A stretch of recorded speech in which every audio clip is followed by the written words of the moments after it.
हाँ जी, नमस्कार। स्वागत है आपका आसिस क्लासेस पर। डे 131 हम डिस्कस करेंगे आज द हिंदू एडिटोरियल का। तो 131 दिनों से ये सेशन रेगुलर चला रहा है। आप लोग इस सेशन को मैक्सिमम शेयर किया कीजिए ताकि जिन बच्चों को आवश्यकता है कि वो चाहते हैं कि न्यूज़पेपर रीडिंग के थ्रू हम इंग्लिश सीखें या अखबार पढ़ना सीखें, तो उनके लिए बेहतरीन सेशन है। यहाँ जो नए बच्चे हैं उनको बता दूं मैं कि इस सेशन में हम पहले तो पैसेज डिस्कस कर रहे हैं। इन पैसेज के आंसर्स हमें निकालने हैं जो एडिटोरियल हम डिस्कस करेंगे उससे। इसके बाद हम लोग डिस्कस करते हैं यहाँ ईडियम्स एंड फ्रेजेज जो कि 30 हो चुकी हैं, मतलब 10 10 10 ऐसे करके 3 सेशंस पहले हो चुके हैं। ये सेशन नंबर 4 है जहाँ पे हम ईडियम्स एंड फ्रेजेज डिस्कस कर रहे हैं। इसके बाद में एक फ्रेजल वर्ब वाला सेक्शन आपको मिलेगा। ये फ्रेजल वर्ब वाले में 5 फ्रेजल वर्ब्स डेली हम डिस्कस करते हैं, तो ऐसा करके ये आज 16 से 20 तक हम डिस्कस करेंगे। उसके बाद हम बात करते हैं पैसेज के टोन की, एडिटोरियल किस बारे में है इसकी। इसके बाद हम डिस्कस करते हैं कि कोई भी स्लाइड हमने ली, एक सेंटेंस लिया, उस सेंटेंस में कौन सा सब्जेक्ट है, कौन सा डिफिकल्ट वर्ड्स हैं, कौन से ग्रामर के कॉन्सेप्ट हैं, अलग से हाईलाइटेड आपको दिखेंगे। और इधर जो भी डिफिकल्ट वर्ड्स हैं वो सारे एक साथ दिए हुए हैं। और साथ में इसका जो स्क्रीन पीडीएफ है, जो भी मैं पढ़ा रहा हूँ उसका पीडीएफ आप प्राप्त कर सकते हैं टेलीग्राम चैनल आसिस क्लासेस से, ठीक है। उसके अलावा जो वर्ड्स हम डिस्कस करेंगे उसका पीडीएफ भी अवेलेबल होता है टेलीग्राम चैनल पर। उसमें आपको ये फ़ायदा है कि आप रिकॉल कर सकते हैं सब चीज़ों को। वर्ड मिलेगा, वर्ड कैटेगरी मिलेगी, उसका हिंदी मीनिंग मिलेगा, उसके सिनोनिम्स मिलेंगे, उसके सेंटेंस में यूज़ मिलेंगे, ये तमाम चीज़ें आपको मिलेंगी वहाँ पर। तो चलो डिस्कस करते हैं आज का सेशन।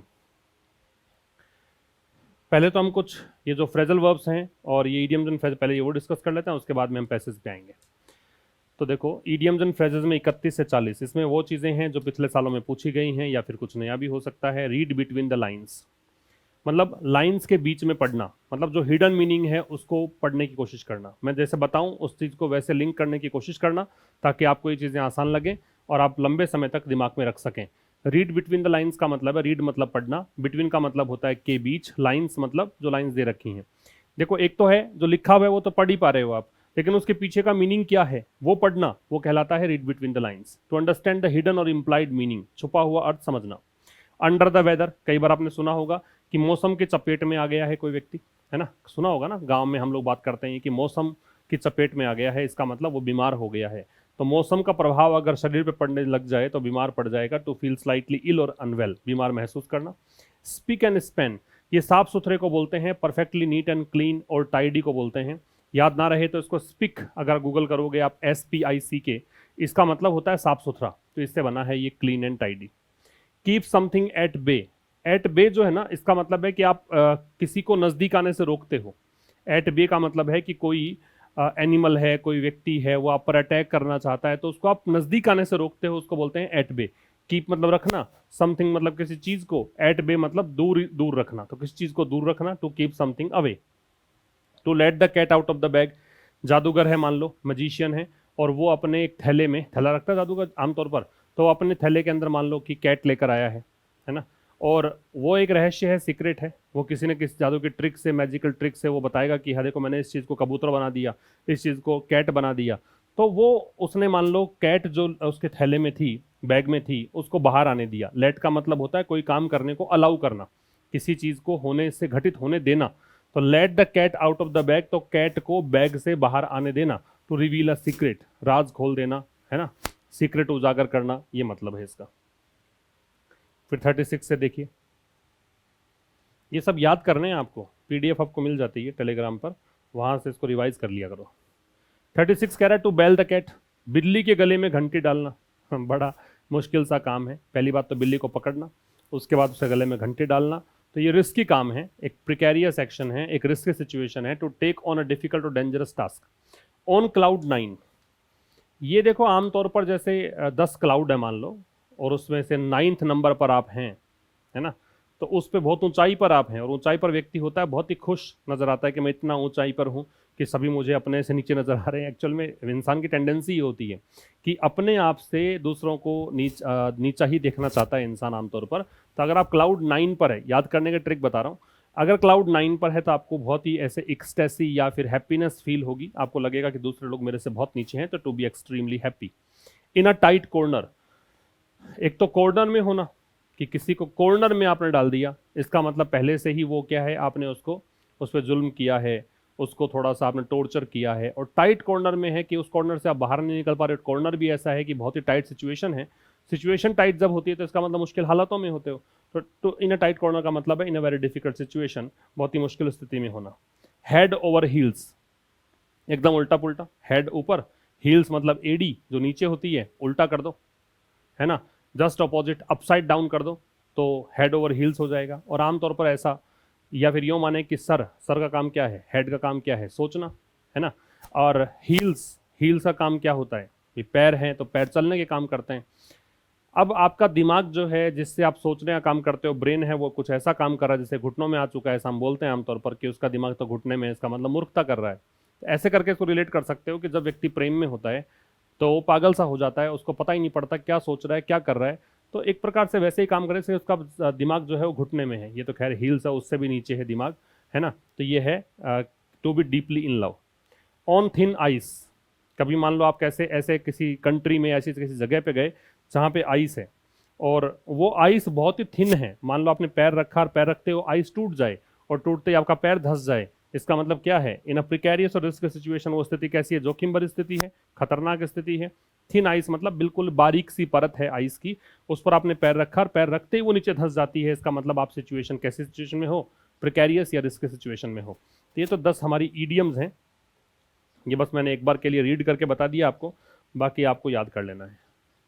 अब आइए आप फ्रेजल वर्ब्स में। फ्रेजल वर्ब्स फ्रेजल वर्ब्स में एक है कम अक्रॉस। कम अक्रॉस का मतलब संयोग से मिलना है। जो आप याद कर सकते हो मेरे साथ साथ वैसे याद कर लो, वरना उसको फिर सेंटेंस से या फिर कैसे भी बार बार में मेमोराइज करके याद करना पड़ेगा। देखो, कम अक्रॉस का मतलब ऐसे है जैसे कोई व्यक्ति जा रहा है और कोई व्यक्ति इधर से आ रहा है, कम आना, अक्रॉस मतलब आर पार। तो यहाँ जो बिंदु है ना, यहाँ उसकी मुलाकात होगी आपस में। कोई व्यक्ति मान लो अपने ट्रैक पे जा रहा है, आप भी रास्ते में जा रहे हो, और एक अचानक से इधर से कोई आ जाए, तो वो जो मुलाकात होगी वो एक तो सडन होगी, अचानक होगी, अनप्लैंड भी होगी, क्यों, उसमें कोई ऐसा तो नहीं है प्लानिंग कर रखी थी मिलेगा वो। तो अनएक्सपेक्टेड तरीके से या सडन तरीके से किसी से मिलना है, संयोगवश मिलना है, टू मीट और फाइंड और मीट बाई चांस, संयोग से मिलना। बैकअप, बैटरी बैकअप होता है, पता है आपको, वो सपोर्ट करता है आपको, है ना। जैसे मान लो लाइट नहीं है फिर भी बैटरी बैकअप आपका है, तो वो जो इक्विपमेंट आप चला रहे हैं वो चला पाओगे। तो ये होता है बैकअप, टू सपोर्ट और प्रोवाइड हेल्प, समर्थन करना, सपोर्ट करना या सहायता प्रदान करना। टर्न डाउन क्या होता है, टर्न का मतलब पलटना है, डाउन का मतलब नीचे। आपको ऑफर लेटर दिया और आपसे कहा कि भाई आपको पर एनम 1 करोड़ रुपये मिलेगा, लेकिन आप सोचते हैं कि आपकी योग्यता उससे कहीं ज़्यादा है। आपने उस ऑफर को टर्न करके डाउन कर दिया, टेबल पर ही रख दिया, कि आपने उसको रिजेक्ट कर दिया कि मुझे स्वीकार नहीं है बात। तो प्रस्ताव या अनुरोध को अस्वीकार करना, टू रिजेक्ट एन ऑफर और रिक्वेस्ट। रन आउट, जैसे क्रिकेट में बैट्समैन खेलते हैं तो जब तक वो आउट नहीं हो रहे हैं तब तक तो क्या है, तब तक तो रन बनते रहते हैं, है ना। और जैसे ही वो रन आउट हो गया मान लो, तो फिर वो रन जो मिलना था, जो एक सप्लाई होनी थी टीम को रनों की, वो सप्लाई खत्म। तो वैसे ही रन आउट का मतलब है किसी चीज़ की सप्लाई खत्म हो जाना, है ना। तो of A supply of something be used up, मतलब जितनी भी सप्लाई है, जितनी भी आपूर्ति है, उसका प्रयोग कर लेना, वो खत्म हो जाना। तो कोई सामग्री मान लो खत्म हो जाए, कोई भी सप्लाई खत्म हो जाए, तो उसको हम बोलते हैं क्या, रन आउट बोलते हैं। और एक है कॉल ऑफ, बॉस ने मान लो मीटिंग के लिए कहा था, फिर आपको कॉल करके उन्होंने कहा कि मीटिंग ऑफ है, तो इसका मतलब क्या किया, मीटिंग को रद्द कर दिया। तो रद्द करना या कैंसिल करना, to cancel an event. Call करके आपको कहा कि आज ऑफ रहेगा, कोई मीटिंग नहीं है, हमने ऑफ रखा है, तो वो रद्द करना, कैंसिल करना। ऐसे आप ये फ्रेजल वर्ब्स याद कर सकते हैं। 20 फ्रेजल वर्ब्स हो गई हमारी। अब आइए पैसेज पर। पैसेज के क्वेश्चंस पढ़ के हम आंसर सर्च करेंगे। जो बच्चे पुराने हैं, काफ़ी दिनों से जुड़े हुए हैं, शुरू से देख रहे हैं, उनको पता है। कोई नया है तो बता दूं आपको कि हम पैसेज को रीड करेंगे, क्वेश्चन को रीड करेंगे, क्वेश्चन को रीड करके जो भी कीवर्ड्स होंगे उसको फाइंड आउट करेंगे, उन कीवर्ड्स को सर्च करने के लिए उस पैसेज को पढ़ेंगे। भी सीधी सी बात है, कोई भी चीज़ को पढ़ने के लिए आपको ये तो एटलीस्ट पता होना चाहिए ना, भी पढ़ क्यों रहे हो, कोई तो उद्देश्य रहा होगा कि क्यों पढ़ना चाहते हो। तो पैसेज रीडिंग कॉम्प्रीहेंशन पढ़ना ही क्यों है, जब उससे कुछ निकलना ही नहीं है। इसलिए पढ़ना है ताकि 5 क्वेश्चन 4 क्वेश्चन जो पूछे हैं उसके बेसिस पर उसके आंसर्स मिल सकें, इसलिए वो पढ़ना होता है। तो उसका उद्देश्य जो है ना, उसको ध्यान में रखकर। पहला क्वेश्चन है, what concern has India's ministry of external affairs raised about the US decision. US का जो निर्णय है उसके बारे में भारत के जो विदेश मंत्रालय है उसकी क्या चिंता है। क्या कंसर्न है भारत के विदेश मंत्रालय का, है ना। What concern has India's ministry of external affairs raised, कौन सा कंसर्न बढ़ा दिया है भारत के विदेश मंत्रालय ने, किस बारे में, यूएस के डिसीजन के बारे में। आगे क्या है, रिपोर्ट सजेस्ट दैट, रिपोर्ट्स दर्शाती हैं, संकेत करती हैं, that the applications for the upcoming fiscal year have, कि आने वाले वित्त वर्ष के लिए जो आवेदन आने हैं, ये H1B वीजा के बारे में जो बढ़ाई है ना, फीस बढ़ा दी है डोनाल्ड ट्रंप ने, उसके बारे में एडिटोरियल में डिस्कस करेंगे। तो इसीलिए कहा है कि जो एप्लीकेशंस आते हैं उस वीजा के लिए वो अपकमिंग फिस्कल ईयर के लिए क्या हो चुकी हैं वो बताना है। बस कीवर्ड्स थोड़ा ध्यान रखो, बाकी तो हम कर ही लेंगे। एक पूछा है आपसे, what does the editorial suggest about India's ability to reverse the policy. Editorial भारत की जो क्षमता है, योग्यता है किस चीज की, कि पॉलिसी को रिवर्स करने की जो नीति है उसको ओवरटर्न करने की, पलट देने की पूरी तरह से। तो एडिटोरियल उस बारे में क्या बताता है, उस ओवरटर्न करने की या रिवर्स करने की जो एक एबिलिटी है उसके बारे में क्या बताता है। कॉन्स्टरनेशन का सिनोनिम बताना है, कॉन्स्टरनेशन जहां आएगा वहां देखेंगे हम। और एक पूछा है कि why does the editorial consider the fee hike a humanitarian issue. जो फी हाइक हुआ है, हाइक का मतलब बढ़ाना होता है, जो फीस में बढ़ोतरी हुई है, तो एडिटोरियल जो है वो उस बढ़ोतरी को एक ह्यूमैनिटेरियन इशू क्यों मानता है, मानवीय मुद्दा क्यों मानता है। ह्यूमैनिटेरियन मतलब मानवता से संबंधित, इशू मतलब मुद्दा, उसको ऐसा क्यों मानता है वो बताना है। तो ये तो हम एडिटोरियल पढ़कर ही पांचों क्वेश्चंस के आंसर कर पाएंगे। अब चलिए हमारा सेशन हम स्टार्ट करते हैं। एडिटोरियल की टोन है वो क्रिटिकल और कंसर्न्ड है, ठीक है। लेखक यहाँ पे आलोचना भी कर रहा है डोनाल्ड ट्रंप के डिसीजन का कि उसने H1B वीजा की फीस बढ़ा दी है। कंसर्न्ड भी है कि इसके प्रभाव कुछ नेगेटिव हो सकते हैं भारत को लेकर, है ना, उसको लेकर चिंतित भी है। तो यहाँ हम इस टोन के बेसिस पर इस एडिटोरियल को डिस्कस करेंगे। एडिटोरियल किस बारे में है, एडिटोरियल हाईलाइट करता है कि विपरीत प्रभाव किस चीज का, प्रेसिडेंट ट्रंप के स्टीप हाइक, स्टीप का मतलब होता है शार्प, बहुत तीखा, बहुत तेज। तो एडिटोरियल हाईलाइट करता है विपरीत प्रभाव, प्रभाव किसका, जो इन्होंने H1B वीजा फीस जो है बहुत ज्यादा हाइक कर दी है। आपने ये भी सुना होगा कि जैसे ये अमेरिका ने ऐसा कहा ना कि H1B वीजा की फीस 88 लाख रुपए कर दी इन्होंने, पहले बहुत कम हुआ करते थे। तो चाइना ने इसके एवज में K वीजा शुरू कर दिया है कि हम अब चाहते हैं कि देश पूरे मतलब पूरे विश्व से अलग अलग देशों के जो भी एक्सपर्ट्स हैं, टेक्नोलॉजी वाले फील्ड में एक्सपर्ट जो भी हैं वो हम लोग हायर कर लेंगे। तो K वीजा की शुरुआत उसने करी है, तो वो भी एडिटोरियल शायद आ ही जाएगा जल्द ही। तो ये तो खैर H1B वीजा बारे में है। तो H1B वीजा फीस में जो बहुत शार्प हाइक करी है डोनाल्ड ट्रंप का जो निर्णय है, इसको हाईलाइट करता है ये, creating financial and humanitarian stress for families. अब ये कह रहा है कि भाई ये जो चीज है ना, ये फीस जो हुई है, इससे क्या होगा, इससे वित्तीय और मानवता से संबंधित यहाँ पे स्ट्रेस पैदा होगा फैमिलीज के लिए। डिसरप्टिंग यूएस टेक फर्म्स, इससे यूएस की जो टेक्नोलॉजी फर्म्स हैं वो भी व्यवधान उसमें आएगा। डिपेंडेंट ऑन स्किल्ड वर्कर्स, वो फर्म्स जो कि कुशल कार्यकर्ताओं काम करने वाले लोगों के पर डिपेंड है। एंड हिटिंग इंडियन प्रोफेशनल्स, और ये भारतीय जो प्रोफेशनल्स हैं, पेशेवर लोग हैं, उनको प्रभावित करेगा द हार्डेस्ट, सबसे ज्यादा। इट स्ट्रेसेस दैट, ये जो चीज है, ये जो एडिटोरियल है, ये स्ट्रेस डालता है या फिर ये जोर देता है किस बात पर, कि while India has voiced concern, की हालांकि भारत ने यहां चिंता जाहिर की है, फिर भी कोमा लगा के, इट्स डिप्लोमेटिक लेवरेज, इसका जो कूटनीतिक प्रभाव है, टू रिवर्स द पॉलिसी, है ना, कि क्या इस पॉलिसी को रिवर्स करने का, हालांकि प्रश्न का आंसर आ रहा है यहाँ पे कि जो रिवर्स करने के जो पॉलिसी प्रभाव जो है उसकी एबिलिटी को क्या कहा है। तो उसने कहा है कि ये बहुत ही लिमिटेड है, कि ये जो डिप्लोमेटिक लिवरेज है, रिवर्स द पॉलिसी, कि भारत की जो कूटनीतिक एक प्रभाव है कि इस पॉलिसी को वापस कर दिया जाए, ये उल्टे ही हो जाए, पॉलिसी मतलब दोबारा से डोनाल्ड ट्रंप इसको चेंज कर दे, ये बहुत ही लिमिटेड बना हुआ है ना। अभी ऐसा लगता नहीं है कि डोनाल्ड ट्रंप भारत की बात मानेंगे। तो ये कुछ हम डिस्कस करेंगे। अब हम विस्तार से एडिटोरियल डिस्कस करना स्टार्ट करते हैं। किस बारे में है, H1B में बी, H1B में बी मतलब शायद, प्रोबेबली, लाइकली। और H1 जो ये मे बी है, ये इसकी वर्ड कैटेगरी एडवर्ब होती है। मे बी की वर्ड कैटेगरी क्या होती है, एडवर्ब है।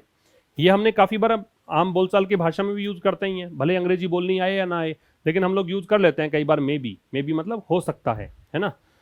किसको लेकर है, Donald Trump and the H1B visa fees hike. ये डोनाल्ड ट्रंप और H1B वीजा फीस में बढ़ोतरी, हाइक का मतलब क्या होता है, बढ़ोतरी, यहां दे रखा है देखो, इंक्रीज, बढ़ोतरी, वृद्धि। तो इंक्रीज कह सकते हो, ये क्या कर दिया, राइज है, RISE है ना, एक एस्केलेशन, ये कह सकते हो। वाइड स्प्रेड का मतलब होता है व्यापक, कॉन्स्टरनेशन का मतलब होता है चिंता। एक प्रश्न पूछा था आपसे, कॉन्स्टरनेशन क्या है? तो व्यापक के तो सिनोनिम है एक्सटेंसिव, स्वीपिंग, एक्सपेंसिव, विस्तृत, व्यापक। कॉन्स्टरनेशन का एंजाइटी, डिस्ट्रेस, कंसर्न। पोटेंशियल का मतलब होता है संभावित। पोटेंशियल का मतलब क्या है? संभावित। Prospective, possible, likely. एक बार आप 131 जो सेशंस हो चुके हैं सभी की पीडीएफ को एक बार गो थ्रू करो, रिवीजन अच्छे से करो, संडे वाला टेस्ट दो। फिर मुझे लगता है कि किसी भी एग्जाम की तैयारी आप करते हैं उसके लिए अतिरिक्त पढ़ने की आवश्यकता नहीं पड़ेगी। अंग्रेजी वाला सेगमेंट इसी से पूरा का पूरा कवर हो जाएगा, ऐसा मेरे को लगता है, मेरे एक्सपीरियंस के आधार पर मैं कह रहा हूं, और ऐसा होता भी है। जो बच्चे रेगुलर देख रहे हैं उनको पता है, पूरे में से पूरे मार्क्स भी उनके एग्जाम में आए हैं, और बिना कोई उसकी स्पेसिफिक स्टडी किए केवल यही पढ़कर पूरे में से पूरे मार्क्स, क्योंकि अंडरस्टैंडिंग डेवलप करनी है, और भाषा में अंडरस्टैंडिंग डेवलप आपकी हो गई तो फिर करना ही क्या है, फिर तो सारे काम हो ही जाएंगे। तो क्या कहना चाह रहा है ये जो आर्टिकल है वो H1B आगे कह रहा है शायद, क्या हो सकता है, किस बारे में है? डोनाल्ड ट्रंप और H1B वीजा फीस जो बढ़ोतरी है उसको लेकर। इंडिया टेक वर्कर्स, भारत के जो टेक वर्कर्स हैं, टेक्नोलॉजी फील्ड में काम करने वाले जो कर्मचारी हैं, इनको क्या करना चाहिए? मस्ट रिड्यूस, जरूर से जरूर इनको रिड्यूस करना चाहिए। जो रेड कलर में है वो सब्जेक्ट है, इसकी वर्ब मस्ट रिड्यूस है, इनको जरूर से जरूर कम करना चाहिए। क्या कम करना चाहिए? देयर रिलायंस ऑन, रिड्यूस का ऑब्जेक्ट है ये ऑब्जेक्ट है, ये पजेसिव एडजेक्टिव है देयर, और रिलायंस नाउन है। नाउन इसलिए भी कह सकता हूं कि पजेसिव एडजेक्टिव के बाद में नाउन आता है, और नाउन इसलिए भी कह सकता हूं कि जनरली लास्ट में ANCE आता है, जो इस वर्ड में सफिक्स, उसको भी हम क्या कहते हैं? नाउन। ये सफिक्स मतलब जो शब्द बाद में जुड़ता है किसी रूट वर्ड के बाद में, मूल शब्द के बाद में, उसको सफिक्स बोलते हैं, तो ये भी नाउन है। रिलायंस निर्भरता को बोलते हैं, जो डिपेंडेंस का सिनोनिम है, इसके साथ ऑन लगता है। रिलायंस और डिपेंडेंस दोनों के साथ क्या लगता है? ऑन लगता है। यूएस जॉब्स मतलब यूएस के जॉब्स पर। तो भारत के टेक वर्कर्स को, लेखक की सलाह है ये कि भारत के टेक वर्कर्स को जरूर से जरूर रिड्यूस करना चाहिए, कम करना चाहिए अपनी निर्भरता, किस पर? यूएस जॉब्स पर। कि भी और कुछ सर्च कर लो, जीवन यापिका जो आजीवन है ना, आपका जो जीवन यापन करने वाला जो सोर्स है वो यूएस जॉब्स की जगह कुछ और सर्च कर लो, कुछ और डेवलप कर लो, निर्भरता इस पर कम करो, ये कहना चाहता है। मस्ट मॉडल है, और ये ऑब्लिगेटरी स्टेटमेंट्स के लिए आता है, बाध्यता बताने वाले के लिए आता है। रिड्यूस है वो कम करना है, डिक्रीज, डिमिनिश, है ना, ये सब इसके सिनोनिम होते हैं। मिटिगेट, लेसन, ये सब सिनोनिम हो जाएंगे इसके। प्रेसिडेंट डोनाल्ड ट्रंप डिसीजन, राष्ट्रपति डोनाल्ड ट्रंप का निर्णय। क्या निर्णय? टू चार्ज, चार्ज करने का मतलब फीस लगाने का। न्यू एप्लीकेंट्स, किस पर चार्ज करने का? जो नए आवेदक हैं। आवेदक किसके? H1B वीजा के। Highly skilled non immigrant, H1B highly skilled मतलब बहुत ही कुशल, नॉन इमिग्रेंट, नॉन इमिग्रेंट मतलब, इमिग्रेंट क्या होता है? इमिग्रेंट का मतलब होता है जो हमारे देश में आ रहा है। देखो दो वर्ड होते हैं, एक होता है एमिग्रेंट, एक होता है इमिग्रेंट। ये किसी सेशन में मैंने बताया हुआ आपको। इमिग्रेंट जो है आई से, इसका मतलब होता है इन, जो दूसरे देश से हमारे देश में आया, और ई का मतलब है एग्जिट, जो हमारे देश से दूसरे देश में गया, है ना। तो यहां अप्रवासी इसको कह सकते हो आप, नॉन इमिग्रेंट। वीजा, ये $1 लाख हैं, 88 लाख लगभग रुपए में अगर बात करें। तो प्रेसिडेंट डोनाल्ड ट्रंप का डिसीजन क्या है? चार्ज करने का, किसको? नए एप्लीकेंट्स को। एप्लीकेंट्स किसके? H1B highly skilled non immigrant visa के लिए जो आवेदक हैं। ये एक वीजा का प्रकार है, ये किसको मिलता है? हाईली स्किल्ड नॉन इमिग्रेंट को मिलता है, इमिग्रेंट को मिलता है। चार्ज कितना कर रहे हैं? $1 lakh, nearly 6 times the current fee. ये वर्तमान जो फीस लगती है उसका लगभग 6 गुना है। नियरली मतलब अप्रोक्सीमेटली, लगभग, है ना, अराउंड। 6 टाइम्स मतलब 6 गुना। किसका 6 गुना? करंट फी का। हैज कोज्ड, ये डिसीजन की वर्ब है, हैज कोज्ड। ये हेल्पिंग वर्ब, ये मैन वर्ब, ये हेल्पिंग वर्ब, ये मैन वर्ब। तो इस डिसीजन ने क्या किया है? ये कारण बना है वाइड स्प्रेड कॉन्स्टरनेशन का, ये व्यापक चिंता का कारण बना है। वाइड स्प्रेड क्या था? Extensive, sweeping, expensive. कॉन्स्टरनेशन क्या था? एंजाइटी, वरी, ये सब। That not only might the lives of tens of thousands of potential visa applicants in the tech space be impacted। ध्यान से समझना, इस डिसीजन, ये डिसीजन जो है ये बहुत बड़े चिंता का विषय बना है दैट की, अब ये कंजंक्शन है, नॉट ओनली माइट द, अब चिंता किस बात की है? चिंता ये है कि ना केवल जो जिंदगियां हैं, दसों हजार, टेंस ऑफ थाउजेंड्स, दसों हजार, ठीक है, और पोटेंशियल वीजा एप्लीकेंट्स, पोटेंशियल क्या होता है? पॉसिबल, लाइकली, संभावित, जो वीजा आवेदक हैं, कि ना केवल जो जिंदगियां हैं, दसों हजार उन लोगों की जो वीजा एप्लीकेंट्स हैं, संभावित वीजा एप्लीकेंट्स भविष्य में, इन द टेक स्पेस, और ये किस लिए आना चाहते हैं? टेक स्पेस में, जहां जहां टेक्निकल फर्म्स हैं वहां पर, बी इंपैक्टेड, तो ना केवल ये लाइफ हो सकता है कि प्रभावित हो, माइट दूर की संभावना बताता है, ये might be impacted,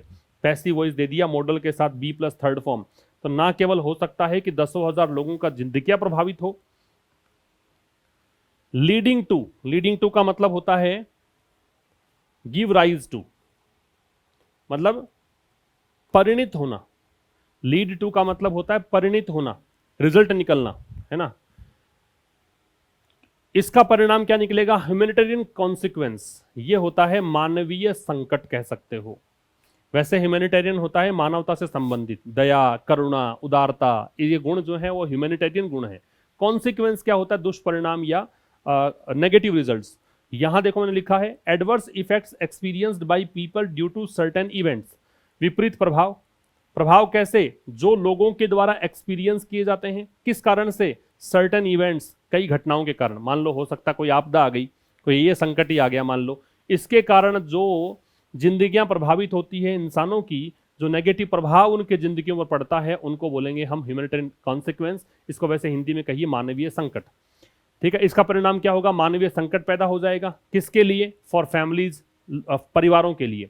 as mentioned by, जैसा कि जिक्र किया गया। मेंशन का मतलब क्या होता है? जिक्र करना। जैसा कि जिक्र किया गया, मेंशन का सिनोनिम लिख सकते हो अल्यूड, जिक्र करना। किसके द्वारा? भारत के विदेश मंत्रालय के द्वारा। बट, तो ना केवल वो, बट ये भी, बट दे रखा है, ऑल्सो दे रखा है। There will also be widespread disruption, widespread फिर से आ गया, वही एक्सटेंसिव, स्वीपिंग, है ना, एक्सपेंसिव। और ये जो दे रखा है डिस्ट्रप्शन, ये होता है व्यवधान। ये देखो दे रखा है, डिस्ट्रप्शन का मतलब होता है व्यवधान, रुकावट, व्यवधान, इंटरप्शन, डिस्टरबेंस, डिसऑर्डर। बल्कि यहां पे क्या होगा? बहुत ज्यादा व्यवधान आएगा among major tech companies in the US. जो भी बड़ी बड़ी टेक कंपनियां हैं यूएस में, उनमें बहुत बड़ा व्यवधान पैदा हो जाएगा। वो कंपनियां, दैट रिलेटिव प्रोनाउन है। कौन सी कंपनियां? जो निर्भर करती हैं, रिलाई के साथ ऑन लगता है, ये बताया हुआ है मैंने, कल के सेशन में भी बताया था कि रिलाई के साथ भी ऑन आता है, डिपेंड के साथ भी ऑन आता है, हिंज के साथ भी ऑन आता है, बैंक के साथ भी ऑन आता है, रेस्ट के साथ भी ऑन आता है। तो निर्भर होना इनका मतलब है, ठीक है। जो निर्भर करते हैं हायरिंग स्किल्ड वर्कर्स, किस पर? स्किल्ड वर्कर्स को हायर करने पर। ये कंपनियां वो कंपनियां हैं जो कि कुशल कारीगर जो होते हैं, कुशल कर्मचारी होते हैं, उनको हायर करती हैं अंडर दिस वीजा, इस वीजा के तहत। समझ में आ रही बात? अब मैं एक बार फिर समझाता हूं, थोड़ा सा कॉम्प्लेक्स हो गया होगा इशू। सीधा सीधा समझो क्या कहानी है। प्रेसिडेंट डोनाल्ड ट्रंप का डिसीजन, इस डिसीजन ने, डिसीजन क्या था? वो डिसीजन यहां से लेकर तुम्हें यहां तक दे रखा है। ये डिसीजन कारण बना है किसका? बहुत बड़ी चिंता का।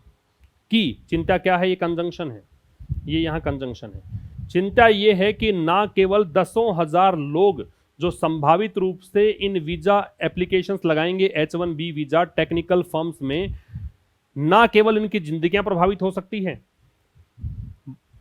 जिससे होगा क्या? अब ये बीच में इसको भी छोड़ दो। ना केवल जिंदगी प्रभावित हो सकती है, बल्कि क्या हो सकता है? बहुत बड़ा व्यवधान आ सकता है। इनका तो जिंदगी प्रभावित होगी ही होगी, हम तो डूबेंगे सनम, तुम्हें भी ले डूबेंगे, वो कहानी है। इनकी जिंदगियां तो प्रभावित होगी ही होगी, बल्कि जो मेजर टेक कंपनीज हैं यूएस में, जो निर्भर करती हैं स्किल्ड वर्कर्स को हायर करने पर इस वीजा के तहत, वहां पर भी बहुत बड़ा व्यवधान आ सकता है। बात क्लियर आ गई आपको समझ में? ये कहानी है। बीच बीच में इसने क्या जोड़ दिया कुछ चीजों को, जिससे बड़ा सेंटेंस बन गया। डोनाल्ड ट्रंप का डिसीजन ये था कि भाई नए जो आवेदक होंगे H1B highly skilled non immigrant visa, ये पूरा इस वीजा का फॉर्म दे रखा है, इन आवेदकों से चार्ज करने का निर्णय $1 लाख वसूलेंगे, जो कि लगभग इस वर्तमान फीस का 6 गुना है। इसने क्या कर दिया? बहुत बड़ी चिंता जाहिर कर दी उजागर कर दी या फिर कारण बना है चिंता का, कि चिंता ये है कि ना केवल दसों हजार लोग कौन से हैं जो संभावित रूप से वीजा एप्लीकेंट्स होंगे टेक स्पेस में, ना केवल उनकी जिंदगियां प्रभावित होगी। इस लाइव्स की वर्ब जो है वो माइट है, नॉट ओनली से चूंकि इसने स्टार्ट किया है दैट के बाद, इसलिए ये इन्वर्जन आ रहा है। नॉट ओनली से स्टार्ट करो। देखो जनरली हम लोग ये एडवर्ब में पढ़ते हैं कि नेगेटिव एडवर्ब से जो सेंटेंस स्टार्ट होता है, कोई क्लोज स्टार्ट होता है, वहां इन्वर्जन लगता है, मतलब हेल्पिंग वर्ब अपने सब्जेक्ट से पहले आती है। तो नॉट ओनली उन्हीं में से है। नॉट ओनली में भी ऐसा होता है, इसके अलावा नेवर में भी ऐसा होता है, सेल्डम में भी होता है, ठीक है, अंडर नो सर्कमस्टेंसेज में भी होता है,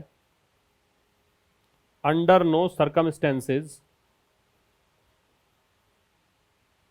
समझ में आ रही बात आपको? तो ये जो शब्द है ना, ये मैंने लिखे हैं, एक देयर भी इसमें शामिल कर लो, हालांकि ये नेगेटिव तो नहीं है लेकिन ऐसा होता है इसमें। तो ये कुछ शब्द जो बार बार रिपीट होते हैं उनकी बता रहा हूं। ये कुछ ऐसे एडवर्ब्स हैं जो किसको फॉलो करते हैं, इन्वर्जन को फॉलो करते हैं। मतलब इनसे स्टार्ट होने पर क्या लगाओगे तुम, इन्वर्जन लगाओगे, है ना। इसमें नो सूनर भी आता है, इसमें हार्डली स्केयर्सली भी आता है, हार्डली भी आ सकता है, स्केयर्सली भी आ सकता है, नो सूनर भी आ सकता है, इसमें रेयरली भी आ सकता है, ठीक है ना। ये सारे एडवर्ब्स क्या काम करते हैं, इन्वर्जन फॉलो करवाते हैं। इसी कारण यहाँ पे लाइव्स के पहले इसने माइट लगा दिया, पैसिव है, माइट बी इंपैक्टेड, ये कहानी है इसकी पूरी, ठीक है। तो ना केवल इनकी जिंदगियां प्रभावित होगी, अब ये कह रहा है कि इससे जिन्हें प्रभावित होने से होगा क्या, इससे मानवीय संकट पैदा होगा। किसके लिए होगा, फैमिलीज के लिए, जैसा कि जिक्र किया गया। जिक्र किसने किया, भारत के विदेश मंत्रालय ने। बल्कि अब ये बट यहां पे आ गया, उसी का ये कोरिलेटिव कंजंक्शन, नॉट ओनली के साथ बट ऑल्सो, तब बट दे दिया, ऑल्सो दे दिया। लेकिन चूंकि देर से इसने स्टार्ट कर दिया, यहां पे एडवर्ब है, तो देखो इन्वर्जन लग गया। पहले हेल्पिंग वर्ब है, उसके बाद मैन वर्ब, ये सब्जेक्ट है, ये सब्जेक्ट है डिसरप्शन।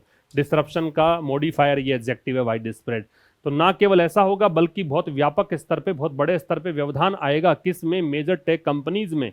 कहाँ की कंपनीज है, यूएस की। और ये कौन सी कंपनियां हैं, ये दैट किसके लिए आ रहा है, इन कंपनीज के लिए आ रहा है। ये वो कंपनियां हैं जो कि निर्भर करती हैं किस पर, hiring skilled labours, skilled labours को हायर करने पर। किसके तहत, इस वीजा के तहत। बात समझ में आ गई होगी। सेंटेंस भले ही कितना ही बड़ा हो, लेकिन आपको टेक्निक का पता है, आप अगर हैबिचुअल हैं टेक्स्ट पढ़ने के इंग्लिश में, तो आपके लिए बेहद आसान ये काम हो जाता है। आगे आइए, while the number of visas issued in this category has been capped at. While जो है वो यद्यपि का अर्थ देता है भाई। वाइल किसका मीनिंग देता है, यद्यपि का। दो या ऑल्दो, इसका सिनोनिम, मतलब सिनोनिम कह सकते हो। ये विपरीत वाक्यों को जोड़ने के काम करता है। तो यद्यपि, the number of visas issued in this category, याद रखना भाई, ये बताया हुआ है वैसे मैंने। अगर अ नंबर ओ या अ लार्ज नंबर ओ ऐसा दे रखा हो, अ नंबर ऑफ या अ लार्ज नंबर ऑफ दे रखा हो, या फिर द नंबर ऑफ दे रखा हो, तो क्या पढ़ते हो आप सब्जेक्ट ऑफ अग्रीमेंट में, इसके साथ में वर्ब आती है प्लूरल, इसके बाद वर्ब आती है सिंगुलर। ये ग्रामर का कॉन्सेप्ट बहुत बार एग्जाम में पूछ लेते हैं। सब्जेक्ट ऑफ अग्रीमेंट में ये बात पढ़ते हो, हालांकि रटने वाला कुछ है ही नहीं। द नंबर लगाते ही नंबर सब्जेक्ट बन जाता है, और अ नंबर ऑफ या अ लार्ज नंबर ऑफ लगाते ही जो नाउन है वो सब्जेक्ट बन जाती है। तो द नंबर ऑफ के साथ वर्ब सिंगुलर आएगी, तो देखो हैज बीन आ रहा है। तो यद्यपि जो संख्या है वीजा, कौन से वीजाज जो इश्यू किए गए, ये नाउन है, ये एडजेक्टिव है। वो वीजाज जो जारी किए गए, किस में, इस कैटेगरी में, ये प्रेपोजिशन है, ये डेमोन्स्ट्रेटिव एडजेक्टिव है, ये नाउन है। तो यद्यपि जो संख्या है वीजा की, वो वीजा जो कि जारी किए गए इस कैटेगरी में, मतलब H1B इस कैटेगरी में, वो संख्या हैज बीन कैप्ड, उसको लिमिटेड किया गया है, उसको लिमिटेड रखा गया है, उसको सीमित रखा गया है। कैप का मतलब क्या होता है, सीमित रखना, लिमिट, रेस्ट्रिक्ट या फिक्स, सीमित करना। और एलोकेशन भी लिख लो, इसका मतलब है आवंटन, वितरण, आवंटन, वितरण, डिस्ट्रीब्यूशन, अपॉर्शनमेंट, अलॉटमेंट। तो यद्यपि जो संख्या है वीजाज की, वो वीजाज जो इश्यू किए गए इस कैटेगरी में, उसको क्या कर दिया गया है, कैप कर दिया गया है। पैसिव है, देखो हैज बीन लगाया है, पैसिव प्रेजेंट परफेक्ट का है। कितना, 85,000 पर ईयर, कि अब 85,000 वीजा ही हम देंगे पर ईयर। कब से ऐसा है, 2004 से। तो 2004, देखो एक बात और है, सिंस या फॉर के साथ जब जब टाइम लगाते हो तब तब परफेक्ट लगता है। जब जब आप सिंस या फॉर के साथ टाइम लगाते हो तो वहां परफेक्ट लगता है, तो देखो हैज बीन लगाया यहाँ पे। क्यों लगाया हैज बीन? क्योंकि सिंस के साथ टाइम आ गया। सिंस ही क्यों लगाया यहाँ पे? क्योंकि 2004 जो है वो निश्चित एक टाइम है जहां टाइम का नाम है। जहां भी टाइम का नाम आता है वहां पे सिंस आता है, जहां टाइम का नाम नहीं आता है वहां फोर आता है। तो यद्यपि जो संख्या है वीजाज की जो जारी किए गए इस कैटेगरी में, उसको लिमिटेड किया गया है, उसको रोका गया है कितने पर? 2004 से व्यवस्था है कि 85,000 वीजा ही हम पर ईयर देंगे। एंड और allocations are decided through a lottery, और जो भी आवंटन है कि वीजा किसको मिलना चाहिए, किसको हम अलॉट करेंगे वीजा, ये डिसाइड किया जाता है। तो अलोकेशंस की वर्ब है वो आर डिसाइडेड है, पैसिव वॉइस है प्रेजेंट सिंपल का। किसके माध्यम से? थ्रू प्रेपोजिशन है, एक लॉटरी के माध्यम से। तो लॉटरी के माध्यम से हम 85,000 वीजा बांटेंगे। एप्लीकेशन तो बहुत सारी आती होंगी, अब किसको दिया जाए वीजा तो वो लॉटरी से तय किया जाएगा। यहां तक तो हो गई बात, एक क्लोज पूरा हो गया, एक उपवाक्य पूरा हो गया। जहां विरोधाभासी मैंने कहा था कि वाइल का मतलब ही यद्यपि है, तो यद्यपि ये बात तो हो गई। फिर सुनो, यद्यपि 2004 से क्या व्यवस्था है? 2004 से जो संख्या है इस कैटेगरी में वीजा देने की, उसको 85,000 रखा गया है और आवंटन करते हैं लॉटरी से। फिर भी reports based on US citizenship and immigration services, based on का मतलब होता है आधारित, तो इस पे आधारित यूएस सिटीजनशिप और इमिग्रेशन सर्विसेज। अभी चूंकि कैपिटल में दे रखे हैं तो इसको हिंदी करके करोगे भी क्या तुम?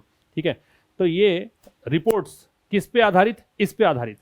ये रिपोर्ट्स जो है ना, सर्विसेज डेटा यहां तक ले लो, ये रिपोर्ट्स जो है ये दर्शाती हैं, ये इसकी वर्ब है, क्या दर्शाती हैं? कि कंजंक्शन है। अब नया वाक्य स्टार्ट हो कंजंक्शन के बाद में।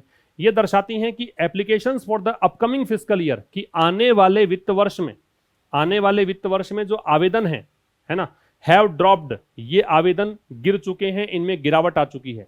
टू ए 4 ईयर लो, और कितनी गिरावट आ चुकी है? 4 साल, 4 ईयर लो, 4 साल में निम्न स्तर पर पहुंच गया लगभग 3,59,000।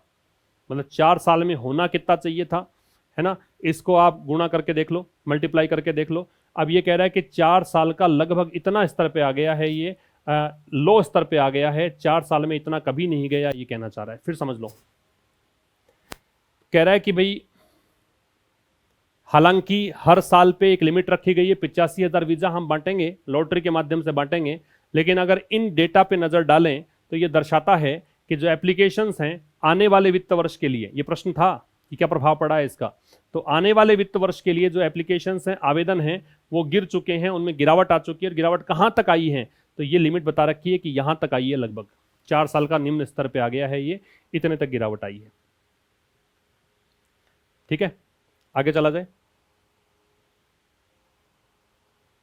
अब यहां पे एक बात, ये जो प्रश्न पूछा था आपसे, इसको हम कर लेते हैं पहले सॉल्व।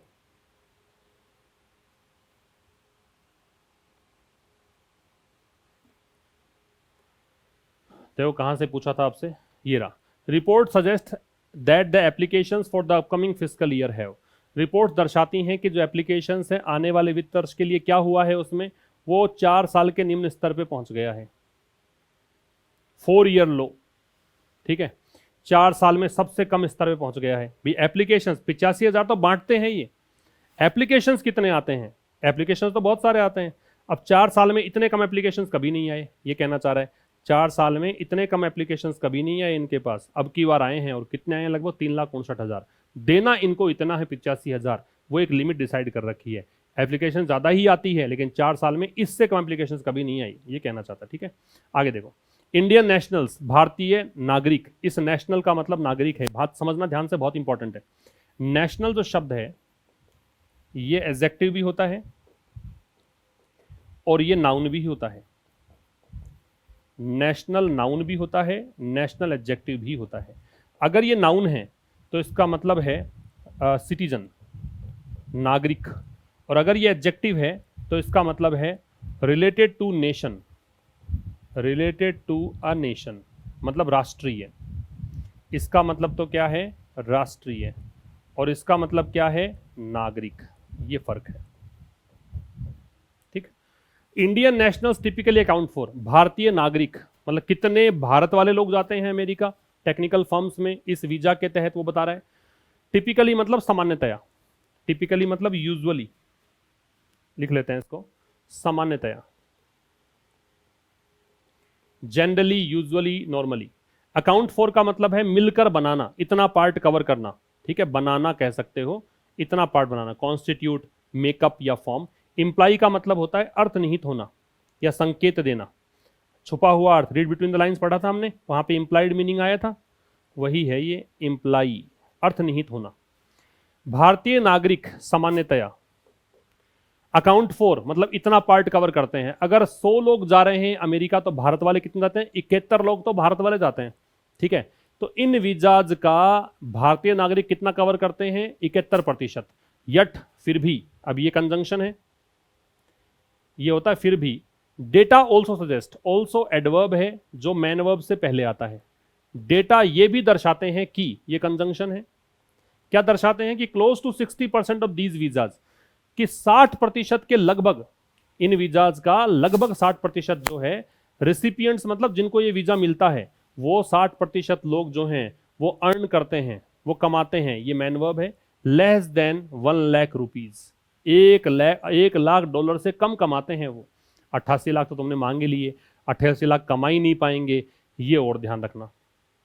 विच, जो कि, ओवर द लॉन्गर टर्म, जो अगर लंबे समय की बात करें, ओवर का मतलब ड्यूरिंग है, ओवर द लॉन्गर टर्म मतलब अगर लंबे समय की बात करें, इंप्लाइज जिसका अर्थ है, विच की वर्ब है वो इंप्लाइज है। विच किसके लिए आ रहा है? इस पूरी कहानी के लिए आ रहा है कि लगभग इतने % लोग जो हैं वो इतना ही कमाते हैं, इस कहानी के लिए विच रिलेटिव प्रोनाउन आ गया।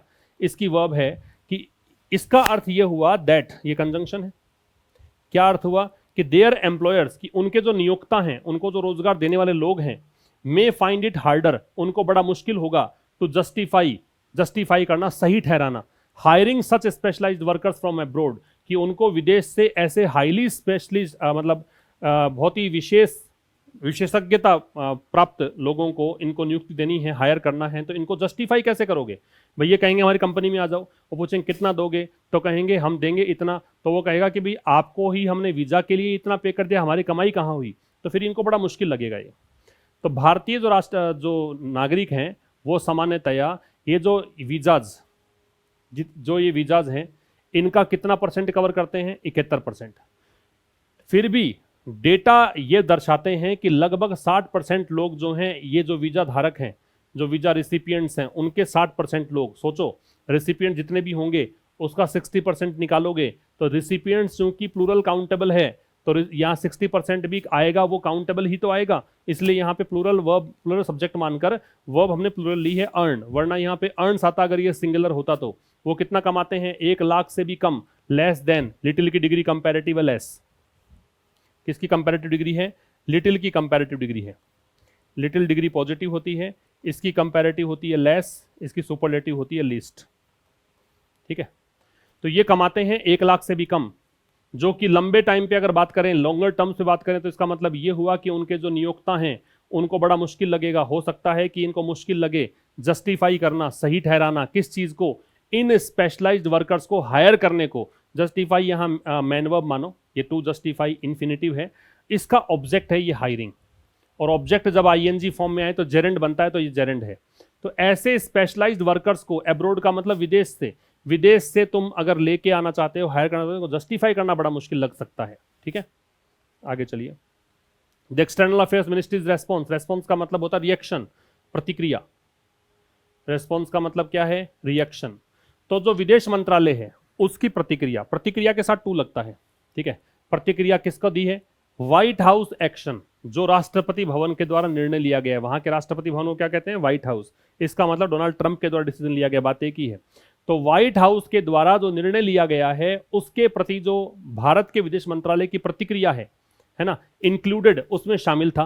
तो रेस्पॉन्स की वर्ब है वो इंक्लूडेड है, मैन वर्ब है, second form, past indefinite. Reiteration, ये होता है दोहराव, पुनरावृत्ति। आप किसी चीज को रिपीट करते हो, किसी चीज को बार बार कहते हो, तो वो क्या है? रीइटरेशन है, ठीक है। इनॉमसली मतलब बहुत ज्यादा, ग्रेटली, सिग्निफिकेंटली, सब्सटेंशियली, बहुत ज्यादा। तो इसमें शामिल था दोहराव, किस चीज का? ऑफ द फैक्ट, इस फैक्ट का, that skilled talent mobility in exchanges, कि जो कुशल काम करने वाले लोग हैं, प्रतिभावान लोग हैं, टैलेंट है, मोबिलिटी मतलब गतिशीलता, एक्सचेंजेस मतलब आदान प्रदान, ये दोनों चीजें, हैव कंट्रीब्यूटेड, इन्होंने कंट्रीब्यूट किया है, ये हेल्पिंग वर्ब, ये मैन वर्ब है ना, ये सब्जेक्ट, बहुत ज्यादा कंट्रीब्यूट किया है। कंट्रीब्यूट में टू लगता है, किस में किया है? टेक्नोलॉजी डेवलपमेंट में। तकनीकी विकास में, इनोवेशन नवीनीकरण में, इकोनॉमिक ग्रोथ आर्थिक वृद्धि में, कॉम्पिटिटिवनेस प्रतिस्पर्धा में, एंड वेल्थ क्रिएशन संपत्ति सृजन में, इन द यूएस अमेरिका में, एंड इंडिया भारत में। फिर समझो, विदेश मंत्रालय का जो रेस्पॉन्स रहा इस प्रतिक्रिया में उसमें शामिल था इस बात का दोहराना। इन्होंने एक बात रिपीट ये करी कि साहब फैक्ट है ये बात कि जो भी स्किल वर्कर्स आपके यहाँ आए, जो भी आदान प्रदान हुआ, एक्सचेंजेस हुए, उसने बहुत ज़्यादा योगदान दिया है इन सब चीज़ों में, भारत में भी और यूएस में भी। यट फिर भी देयर इज लिमिटेड स्कोप। हालांकि भारत ने तो कह दिया, ये भारत ने तो दुहाई दे दी कि भाई तुम लोग गलत कर रहे हो, तुम्हारे भी प्रभाव पड़ेगा, हमारे तो पड़ेगा ही पड़ेगा, लेकिन कह रहा है फिर भी लिमिटेड स्कोप है। लिमिटेड स्कोप में स्कोप तो नाउन है, लिमिटेड एडजेक्टिव है पास्ट पार्टिसिपल, और इसकी वर्ब है वो इज है। ऐसा क्यों हुआ? पहले क्यों? क्योंकि देयर से स्टार्ट है। देयर से स्टार्ट करोगे तो इन्वर्जन लगेगा, मतलब वर्ब जो है वो सब्जेक्ट से पहले लगेगी। फिर भी कोई स्कोप नहीं है, लिमिटेड है मतलब सीमित है, बहुत ही कम स्कोप है। फॉर साउथ ब्लॉक, दो ब्लॉक होते हैं भाई, एक नॉर्थ ब्लॉक और एक साउथ ब्लॉक। नॉर्थ ब्लॉक का मतलब इनमें बिल्डिंग्स हैं, है ना, जो ये रहते हैं ना हमारे यहाँ प्रधानमंत्री कहाँ रहते हैं, रक्षा मंत्री कहाँ रहते हैं, तो वो है। साउथ ब्लॉक में कौन कौन रहता है? प्राइम मिनिस्टर का हाउस यहीं पर है। इसमें ही जो ये मिनिस्ट्री ऑफ एक्सटर्नल अफेयर्स है ना, MEA बोल दूं इसको मैं, विदेश मंत्रालय, ये यहीं पर है। डिफेंस मिनिस्ट्री है, ये यहीं पर है। इसमें कौन है? इसमें होम मिनिस्ट्री है और इसमें फाइनेंस मिनिस्ट्री है। वित्त मंत्रालय और गृह मंत्रालय नॉर्थ ब्लॉक में है, और प्रधानमंत्री आवास, विदेश मंत्रालय और रक्षा मंत्रालय ये यहाँ पर है साउथ ब्लॉक में। तो साउथ ब्लॉक मतलब यहाँ पे विदेश मंत्रालय की बात कर रहे हैं।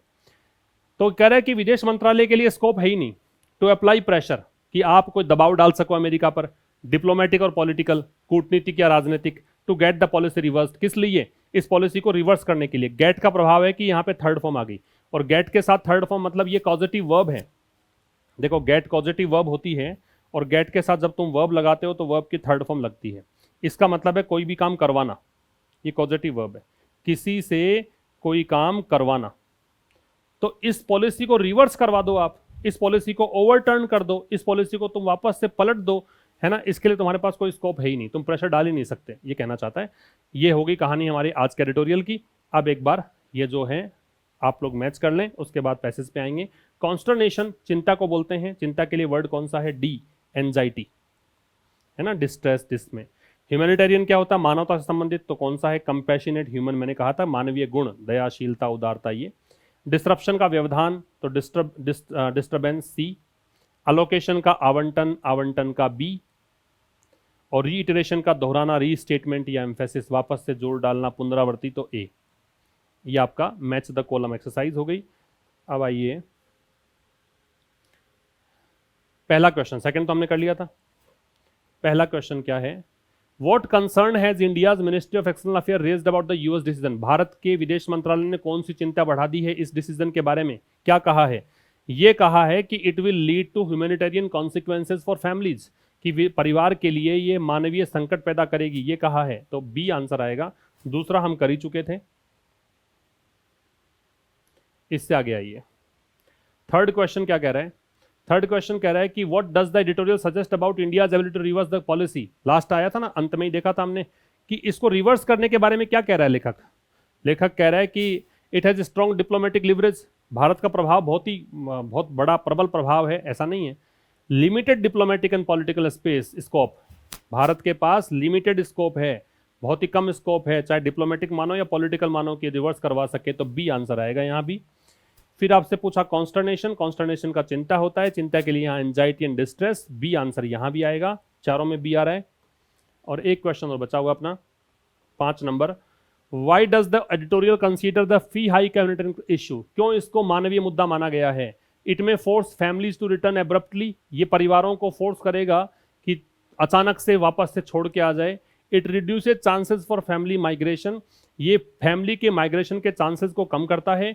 It will cause emotional financial stress to families, ये फाइनेंशियल स्ट्रेस डालेगा। देखो ये बात तो करी नहीं रखी कि छोड़ के जाना पड़ेगा, ये भी नहीं कर रखा। और एक लास्ट और देख लो, it prevents workers from applying with their families, ये तो तुम्हें रीड बिटवीन द लाइंस वाली कहानी है। खैर अब यहाँ पे ये जरूर है कि फाइनेंशियल स्ट्रेस पड़ेगा उन पर, है ना, ये कहा था ना कि आप पर भी पड़ेगा, इंडिया में प्रभाव पड़ेगा, तो ये वाली बात ठीक है इन चारों में से, तो सी आप इसमें आंसर करेंगे। ये था आज के इस सेशन में।